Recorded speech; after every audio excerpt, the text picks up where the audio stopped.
اللہ تعالیٰ اس رات کی رحمتیں برکتیں ہمیں نصیب فرمائے۔ اصل میں اللہ نے بخشش کے بہانے رکھے ہیں، کوئی شرابی ہے، کوئی زانی ہے، کوئی قاتل ہے، کوئی ماں باپ کا نافرمان ہے، کوئی مشرک ہے، کوئی متکبر ہے، کوئی سود خور ہے، کوئی رشوت خور ہے۔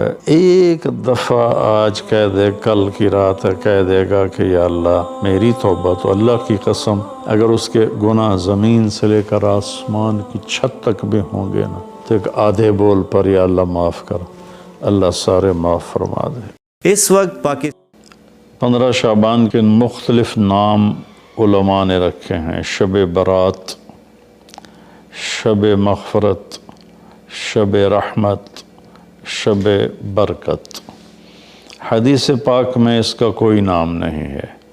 حدیث پاک میں ہے لیلۃ نصف من شعبان، 15 شعبان کی رات کو عائشہ فرماتی ہیں میں اٹھی تو آپ بستر پر نہیں تھے، تو میں ڈھونڈنے نکلی تو آپ جنت البقیع میں پہنچے ہوئے تھے، تو آپ نے دیکھ کر کہا عائشہ میں تو بقیع والوں کے لیے آیا تھا دعا کرنے۔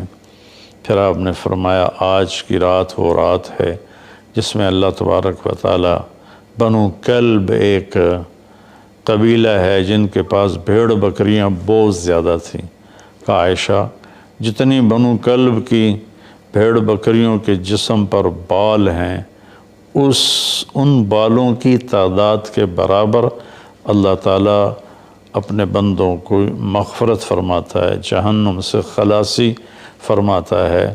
اس پر شب برات اور شب مغفرت علماء نے اس کا نام رکھا، میرے نبی کی زبان سے یہ نام نہیں نکلا۔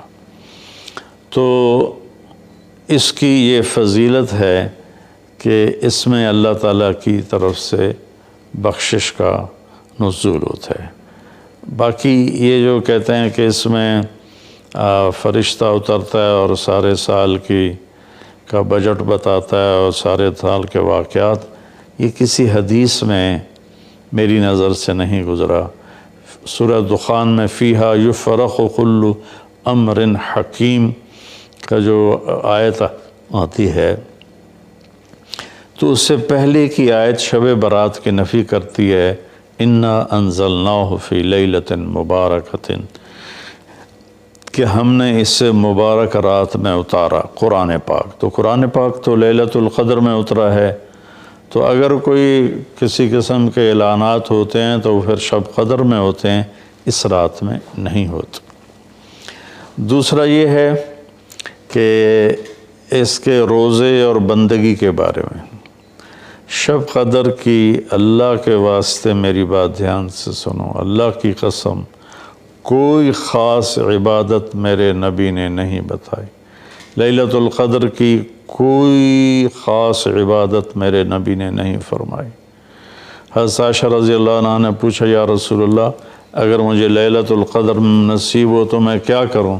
کہا یہ دعا پڑھو، اللہم انک عفو تحب العفو فاعف عنی، اللہ تو معاف کرنے والا ہے، معافی کو پسند فرماتا ہے، مجھے معاف فرما۔ تو میرے نبی کی عبادت وہی 11 رکعت تہجد کے نوافل تھے، چاہے وہ شب قدر تھی، چاہے وہ شب برات تھی، چاہے وہ شب جمعہ تھی۔ تو اب اس کے نام پر لوگوں نے کیا کیا خرافہ، چونکہ ہم قرآن اور حدیث سے نہیں جڑے، کتابیں لکھی ہوئی ہیں، کس نے لکھی، اس کی سند کیا ہے، اس کی تمیز ہی کوئی نہیں ہے، تو وہ پھر بہت ہی زیادہ 4 رکعت پڑھو، پہلی رکعت میں یہ پڑھو، دوسری میں یہ پڑھو، تیسری میں یہ، چوتھی میں یہ سب بدعات ہیں، ان کا کوئی تعلق نہیں میرے نبی کے کسی بھی فرمان سے۔ میرے نبی نے صرف عبادت کا فرمایا ہے، عبادت تو شب قدر میں بھی کوئی خاص عمل نہیں۔ اور دوسری بات یہ کہ اگر آپ نے عبادت کرنی ہے تو مسجد نہیں گھر، مسجد نہیں گھر، مسجد نہیں گھر۔ میرے نبی نفلی بندگی گھر میں ادا فرماتے تھے۔ اب شب برات میں صلاۃ تسبیح کی جماعت ہو رہی ہوتی ہے، یہ کتنی بڑی نادانی کی بات ہے۔ نفلوں کی تو جماعت ہی نہیں ہوتی، تو یہ صلاۃ تسبیح کی جماعت کروا رہے ہوتے ہیں۔ تو میرے بھائی بہنوں، اس رات میں کوئی بندگی عبادت مخصوص نہیں۔ ہاں، آپ تہجد کے نوافل پڑھیں، ساری رات پڑھیں، آپ قرآن کی تلاوت کریں، ساری رات کریں، آپ اللہ کا ذکر فرمائیں، ساری رات فرمائیں، آپ دعا مانگیں، چاہے ساری رات مانگیں۔ یہ مخصوص اعمال یہ ہیں: نماز، تلاوت، ذکر اور دعا، اور آنسوؤں کے ساتھ۔ اپنی کھیتی کو پانی نہ لگے تو سوکھ جاتی ہے، ایسے ہی دل میں بھی ایک کھیتی آباد ہے ایمان کی، اسے آنسوؤں کے چند قطرے ہی سمندر کی طرح سیراب کر دیتے ہیں۔ تو آنسوؤں کے ساتھ نہ ہو تو کم از کم رونے والی کیفیت ہو۔ تو یہ تو اتنا سا شب برات ہے۔ روزے کے بارے میں جو ابن ماجہ کی روایت ہے، قوموا لیلہا وصوموا شہرہا، یہ روایت بہت شدید ضعیف ہے، اور علامہ البانی رحمۃ اللہ علیہ نے اس کو موضوع قرار دیا ہے۔ تو اس میں روزہ اس نیت سے رکھنا کہ میرے نبی کی سنت ہے، یہ غلط ہے، اس طرح یہ بدعت بن جائے گا۔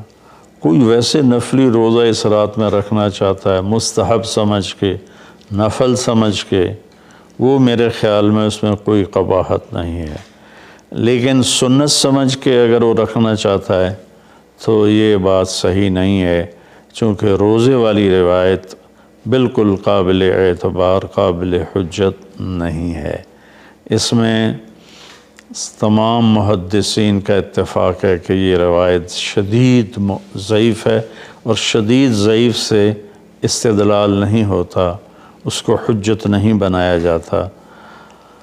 کمزور اس کا ضعف اتنا شدید نہ ہو اور کئی حدیثیں جمع ہو جائیں تو پھر اس میں ایک طاقت آ جاتی ہے۔ تو اپنے آپ کو جوڑو اللہ کے قرآن کے ساتھ، اللہ کے نبی کی حدیث کے ساتھ۔ صحیح حدیث آپ کا ماخذ ہوگا تو آپ کو آسانی ہوگی کرنے میں۔ تو اصل میں عبادات میں اعتدال ہے۔ شاید ہی کوئی رات میرے نبی ساری رات جاگے ہوں، شاید، اور شاید ہی کبھی آپ نے مسلسل، اس میں تو میں پورے یقین سے کہہ سکتا ہوں کہ آپ نے زندگی میں ایک دفعہ بھی عشاء کے وضو سے فجر کی نماز نہیں ادا فرمائی۔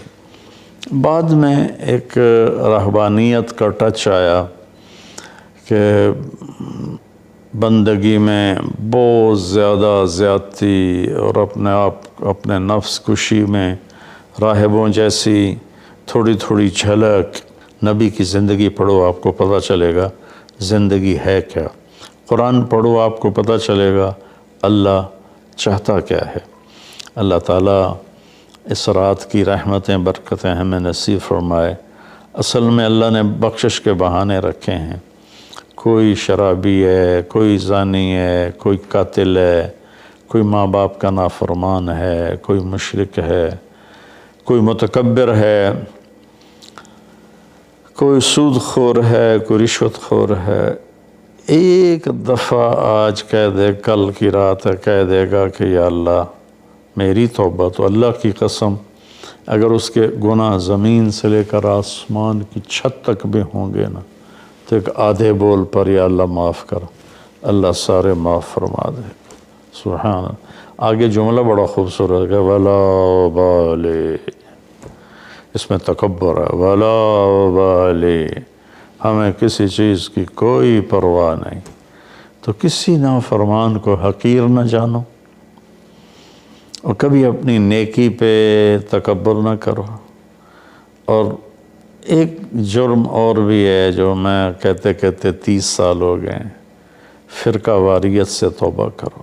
اپنے فرقے پہ جمے رہو، لیکن دوسروں سے نفرت، سلام بھی نہ کرنا، جنازہ بھی نہ پڑھنا، حرم شریف میں جا کر بھی نمازیں نہ پڑھنا۔ اچھا اللہ کے واسطے آج بہت اویئرنیس ہو چکی ہے، تو مہربانی کرو، امت بنو، محبت کرو، ایک دوسرے سے ملو جلو، ہم امت بن کے چلیں، اختلاف رائے کے فیصلے آخرت میں ہو جائیں گے۔ قُلْ كُلٌّ يَعْمَلُ عَلَى شَاكِلَتِهِ فَرَبُّكُمْ أَعْلَمُ بِمَنْ هُوَ أَهْدَىٰ سَبِيلًا۔ ایسی اس میں جو دیگیں چڑھائی جاتی ہیں، خیرات کی جاتی ہے، یہ بھی بدعت، سنت سمجھ کے کوئی کرے گا تو بدعت ہے، ویسے فی سبیل اللہ کوئی دیگ کرنا چاہتا ہے تو ٹھیک ہے۔ اللہ تعالی ہمیں عمل کی توفیق بخشے۔ اس وقت پاکستان میں لاکھوں افراد غذائی قلت کا شکار ہیں، جن کی مدد کے لیے مولانا طارق جمیل فاؤنڈیشن ہر ماہ راشن تقسیم کرنے کا اہتمام کرتی ہے۔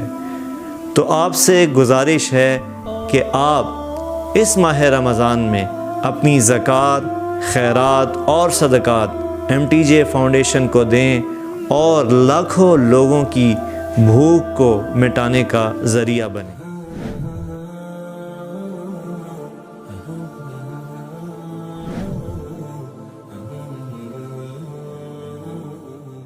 پی جا ایام کی تلخی کو بھی ہنس کے ناصر، غم کو سہنے میں بھی قدرت نے مزہ رکھا ہے۔